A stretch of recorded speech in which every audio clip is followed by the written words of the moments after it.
Morning, welcome back to my channel Jayanti lifestyle ব্লগে সবাইকে স্বাগত। বন্ধুরা, তোমরা সবাই কেমন আছো? আশা করছি ভালো আছো, সুস্থ আছো। আমরাও ভালো আছি, সুস্থ আছি। তো আজ একটি নতুন সকাল নিয়ে আমি আমার ব্লগটা স্টার্ট করছি। এখন বাজে সকাল 7টা। তো 7টা থেকে ব্লগটা স্টার্ট করেছি। আর জানো তো ফ্রেন্ডস, আজকে কিন্তু এতটা গরম নেই, যেহেতু মানে আগামীকাল বৃষ্টি হয়েছে রাত্রেবেলা, আবার তার আগের দিনও বৃষ্টি হয়েছে। তো বৃষ্টি তো সন্ধ্যাবেলা হয়েছিল, মানে তার আগের দিন, আর কাল অনেক রাত্রেবেলা হয়েছিল। কিন্তু আমি বাইরে বেরিয়েছিলাম, কিন্তু কটার সময় হয়েছে সেটা ঠিক জানি না। কিন্তু সকালবেলাটা কিন্তু অতটা গরম নেই অন্য দিনের তুলনায়, যেহেতু দুদিন ধরে বৃষ্টি হচ্ছে, আবার হালকা ঝড়ও হচ্ছে। আবার সকালবেলা থেকে হালকা বৃষ্টি বৃষ্টি না সরি সরি সরি হালকা হাওয়া চলছে, ঠিক আছে। তো বেশ ঠান্ডা ঠান্ডা লাগছে। কিন্তু অন্য সময় যেমন গরমের মধ্যে একটি বিরক্তি ভাব, ফ্যান না হলে চলা যায় না, সবসময় যেন মনে হয় কোথায় গেলে একটু হাওয়া পাবো। আর এখন সকালবেলা উঠে মনে হচ্ছে কি হালকা একটা স্টোল গায়ে দিলে ভালো হতো। তো দেখো, আমি একটা স্টোল গায়ে দিয়েও নিয়েছি, ঠিক আছে। তো সকালে উঠে ঠান্ডার মধ্যে সমস্ত কাজকর্ম, প্রথমে 5টার সময় উঠেছি, উঠে সমস্ত কাজকর্ম সেরেছি। আর যেহেতু তোমাদের দাদা ভাই কাজে যাবে, তো তোমাদের দাদা ভাইয়ের জন্য জালি কুমড়ো সিদ্ধ আর আলু সিদ্ধ দিয়ে ভাত করে দিয়েছি, সেটা নিয়ে তোমাদের দাদা ভাই চলে গেছে। আর আমার কিছু ফুল ছিল, 10-20 মতন ফুল আমার গাঁথতে বাকি ছিল। তো আমি সকালবেলা উঠে তোমার দাদা ভাই চলে যাওয়ার পরে সেই ফুলগুলো গেঁথে নিয়েছি সংসারের কাজকর্ম সেরে, ঠিক আছে। এখন গাঁথার পরে এখন আমি তোমাদের সাথে কথা বলতে চলে এসেছি। আর কি বলতো, যেহেতু এখন হচ্ছে একটু ঠান্ডা ওয়েদার পড়েছে, কিন্তু দেখো আজ মানে যখন থেকে গরম পড়েছে, আজকে এতদিন কন্টিনিউ গরম পড়ছে, কিন্তু বৃষ্টি কিন্তু হচ্ছে না। মানুষের একটা মানে অস্বস্তি, যে গরমেতে হাসপিস ভাব। এবার আমরা তো মেয়েরা আমরা বাড়িতেই থাকি, হ্যাঁ আমরা যারা হাউস ওয়াইফ তারা তো আমরা বাড়িতেই থাকি, কিন্তু সব হাউস ওয়াইফ তো বাড়িতে থাকে না। কিছু কিছু মেয়েদের তো বাড়ির বাইরেও বেরোতে হয় কাজে কর্মে সকালবেলা, তাই না? যেমন ছেলেদের বেরোতে হয়, কিছু কিছু মেয়েদের ক্ষেত্রেও বেরোতে হয়। তো যারা নিত্য কাজকর্ম সঙ্গী, তো তারা ট্রেন জার্নি করছে, তারা বিভিন্ন বাস ট্রাম বিভিন্ন জায়গায় তারা কাজের জন্য ছুটাছুটি করছে। তো তাদের কথা একবার ভাবো, এই গরমেতে 42 ডিগ্রি তাপমাত্রাতে তাদের কতটা কষ্ট হয়েছে। তো আমরা তো বাড়িতে যেমন তেমন ভাবে আমরা কাটিয়ে দিচ্ছি, কিন্তু গরমের মধ্যে তাদের কি জানি কোথায় কোথায় কেমন কাজ, কেমন ধরনের কাজ, ঠিক আছে, যে যে কাজের সাথে যুক্ত, ঠিক আছে। কারণ হয়তো ফ্যানের তলায় বসে কাজ করছে, কেউ এসির তলায় বসে কাজ করছে, আবারও কেউ ছাতা ধরে রোদের মধ্যে কাজ করছে। তাহলে তাদের কতটা কষ্ট হচ্ছে গরমে, তাই না? তো চলো, আজ আবহাওয়া দপ্তরের সূত্রে আমরা জানতে পেরেছিলাম যে স্বস্তির খবর, যে বৃষ্টি হবে। তো বৃষ্টি হয়েছে। এখন কিন্তু আবহাওয়া দপ্তর থেকে যে খবরটা বলে সেটা কিন্তু কারেক্ট হয়, কিন্তু আগের মতন কিন্তু নট কারেক্ট, ঠিক আছে। মানে পুরো খবরটাই কিন্তু সঠিক হয়।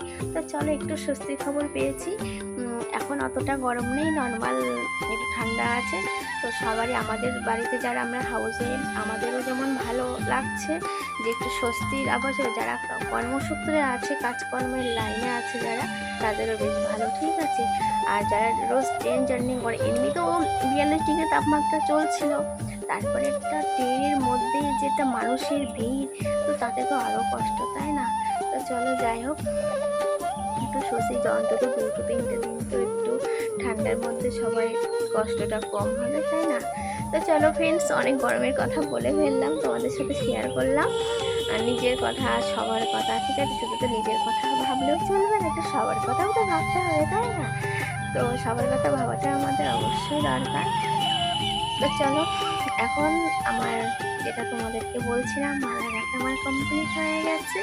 এখন আমি যাব মনার কাছে। জানো তো, আজকে মনা ঘুম থেকে ওঠেনি, তার কারণ কেন জানো? কালকে মনা যখন রাত্রে ঘুমাচ্ছিল, তখন বলছিল যে মা কালকে আমাকে কিন্তু ডাকবে না।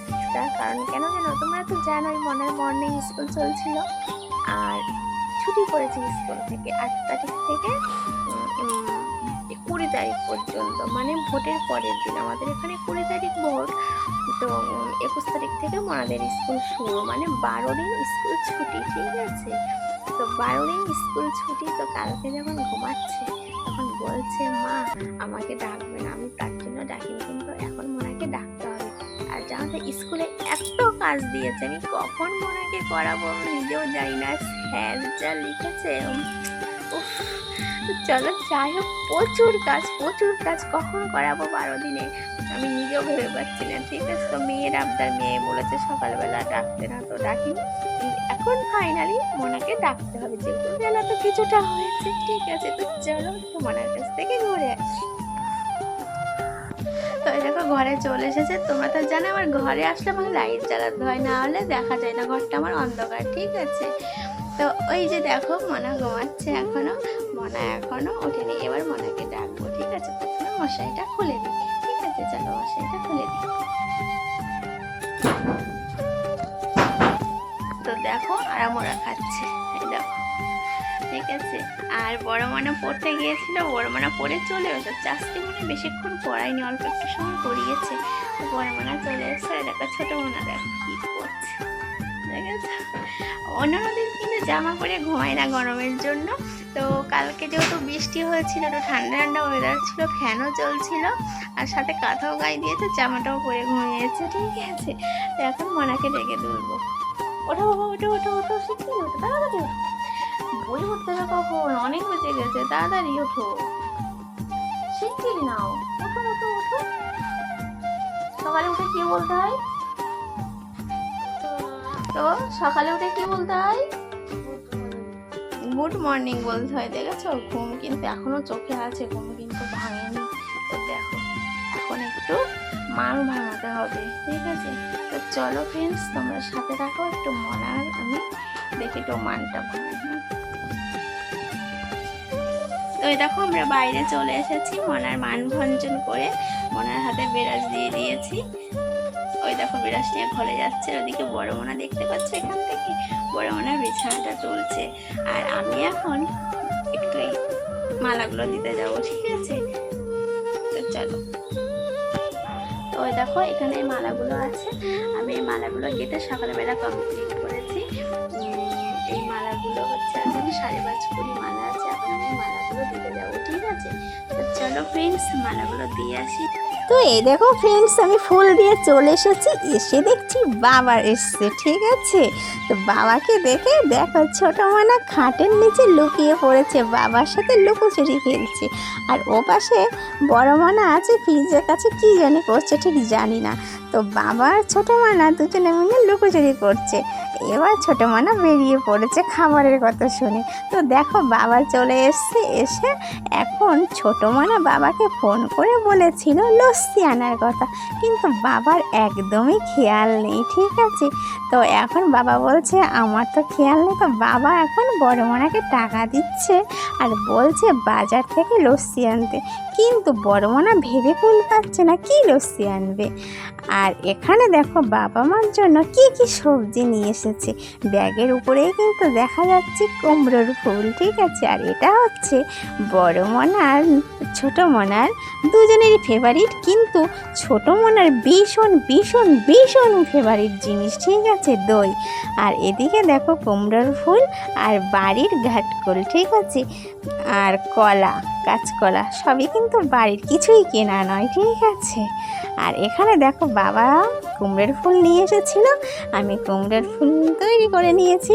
ঠিক আছে, পেঁয়াজ লঙ্কা কুচি কুচি করে নিয়েছি, এদিকে পটল আলু কেটে নিয়েছে, উচ্ছে আলু। এখন বাবা যে কুমড়োর ফুলগুলো নিয়ে এসেছিলো, আমি সেগুলো কিন্তু বড়াও ভেজে নিচ্ছি সাথে সাথে।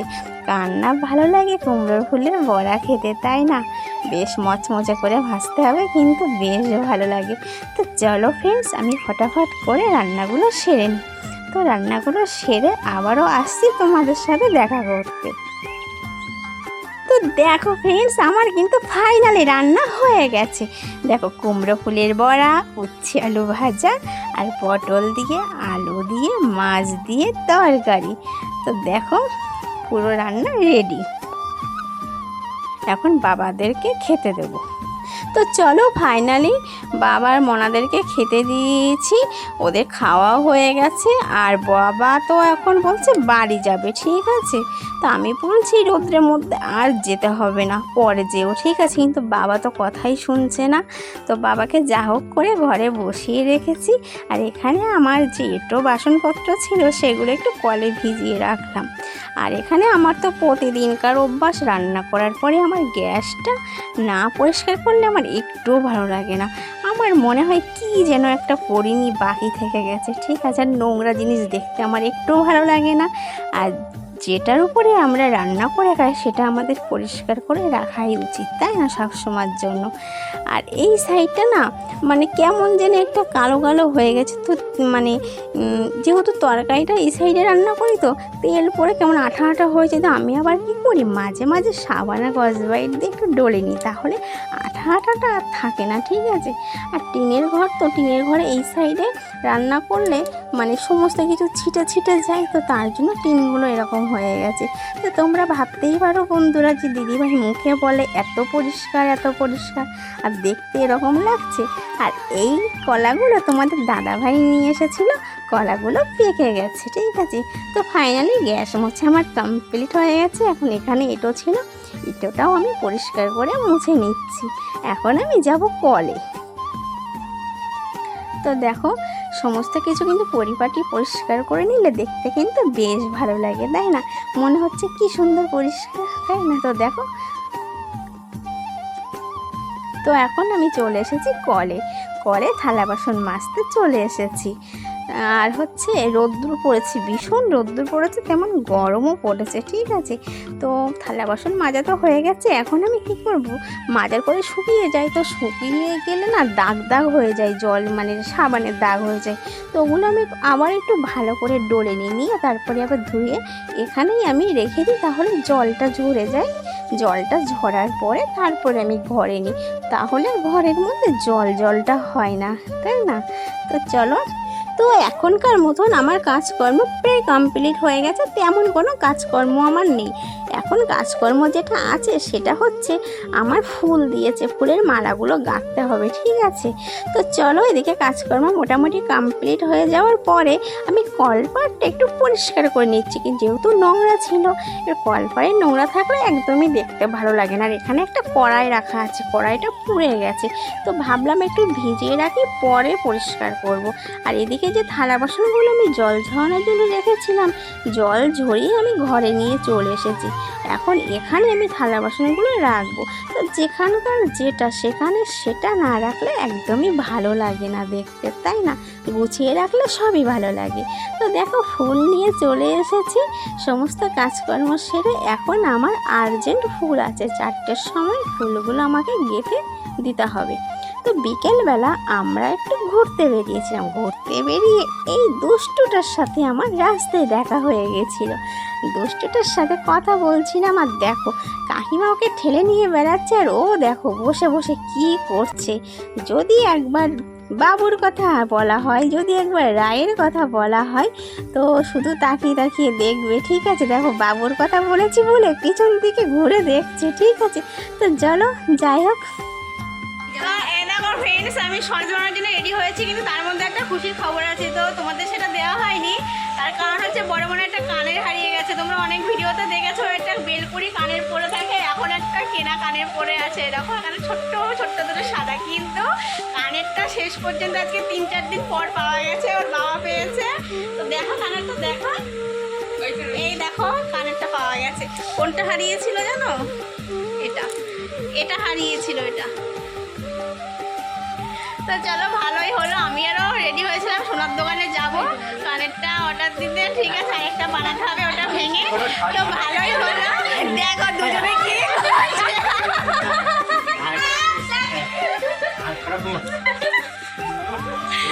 তো চলো ভালো খবর, তো ভালোই হয়, তাই না?